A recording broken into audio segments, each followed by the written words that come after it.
Hey, thanks for coming. I wanted to teach you something about programming. So, don't freak out. Don't click off. Programming is not as scary as everybody makes it sound. And to be honest, like, I'm probably not a great person to be teaching programming. I know the very basics. I can sort of get by. I can make like simple little games in Game Maker or something like that. But when it gets to really complex stuff, see elsewhere. But I do think it's kind of important to know these things. You don't need to know them as QA, absolutely not. But I think it's really beneficial to know just how the basics of programming work. So I'm not going to go over all, code. You're not going to see a single line of code. I'm not going to write any code. I'm basically just going to go over the prospect of variables, which are, in my opinion, a big chunk of how programming works. So let's go ahead and jump into it with an analogy that I hope helps. So please excuse the crudity of this model. I did not have time to make it and paint it to size. Anyway, yeah, it's going to be goofy, just cartoons. So anyway, like I said, no lines of code. Okay, so imagine in a scenario where you are, let's say you're over here, you join a company. This is a supervisor who says, hey, you know what? One thing that would be really cool if we did is we started to throw birthday parties for people. So it's your job to sort of do that, to handle that. So let's just say you're the program, all right? In that case, the idea is that if you're creating an if statement, you're creating what's called, well, I guess an if statement. You're saying if a person's birthday falls on today, then throw a party. But let's take a look at this. Let's say, for instance, this is a person, another employee's driver's license. You need to find out when their birthday is. So all the things on their driver's license are variables. So their ID number, it's a variable. Their name, it's a variable. Where they're from, address, all this stuff. Date of birth, it's a variable. So what you need to do is look and find those variables and make sure you check the date of birth and then see if it doesn't fall on today. Now, variables can be a different thing. So like say you are not this person and they have all this stuff in their pocket. So you need that variable, but they have it and it's called a private variable. It's not global. So nobody else knows about it. So if you don't know their birthday, that's what's going to be classified as a private variable. It's not global.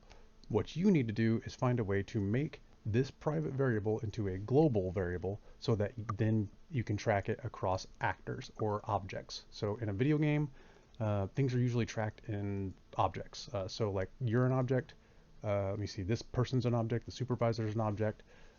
Yeah, basically everything in a game is an object, but they can only communicate with each other if they have public variables or global variables. So let's say, for instance, if this were you and this was your date of birth, you can go ahead and know your ID. You can communicate within your own variables all you want. So like you have full access to your date of birth, you have full access to your ID, you have full access to whatever state you're living in, your name, all that stuff, because it's private and it's yours. But in order for another actor to actually do anything with it, we need to make it public. So you'll write up a program, basically, you are the program, to where you check every day, is anybody's birthday? You check if statement, if yes, then throw a birthday. If no, nothing. So, um, I know I repeated myself a few times there, but that's really kind of the crux of, or the core of how variables work a lot in video games. Basically, every actor has a bunch of variables assigned to them. So if this were a video game, this would probably be like, let me see, their HP, their name, obviously. Let's say, their damage, the damage that they do. This could be their health, or like it could just be a bunch of different variables that are tracked internally.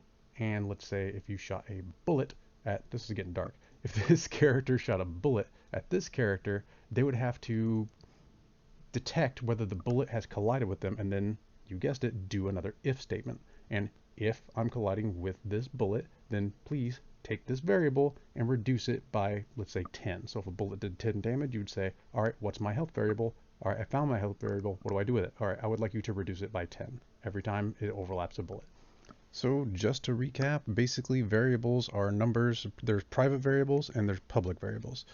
Private variables are the things that you keep to yourself. Like say if a bullet overlapped with you, you don't have to speak with the bullet's variables and the bullet doesn't have to speak with your variables. You basically just have to say, if I overlap with a bullet, take off my health.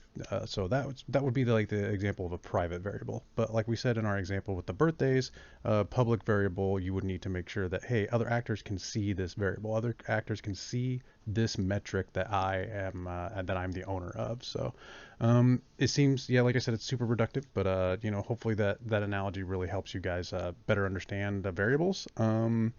I won't be getting into anything crazy like, how to make functions and stuff like that, because that's all really, language specific. But yeah, that's pretty much as deep as into programming I want to get for now. But yeah, I think it's important to know at least the very basics of variables. So thanks for watching, and have a good one. Bye.